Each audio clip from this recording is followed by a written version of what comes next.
বন্ধু, আপনারা কেরাম আছেন? আমি ভালো আছি। সকালবেলা আজ রান্নার ভিডিওতে চলে আসলাম রান্না করার জন্য। তো প্রথমে তো ভাই আমি চা খেয়ে দেখাবো, আমার চা খাওয়া অভ্যিস। তো আপনারা সাথে থাকুন।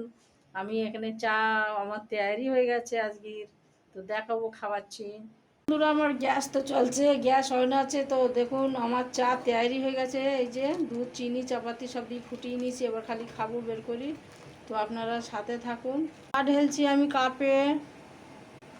দেখুন চা নিয়ে নিয়েছি 2 জায়গায় 2 কাপ, এই 1 কাপ, আর গ্লাসে একটা নিয়েছি। এই 2 জায়গায় চা নিয়ে নিলাম বন্ধুরা। তো সাথে থাকুন। মুড়ি খাওয়া হবে আজকে, বিস্কুট খাবো না। তো মুড়ি নিয়ে নিয়েছি আর চা। বন্ধুরা মুড়ি খাচ্ছি, গরম চা খেয়ে দেখাচ্ছি আপনাদের। আপনারা তো সাথে নেই যে আপনাদের খাওয়াবো। তো বন্ধুরা চা খেয়ে দেখাচ্ছি।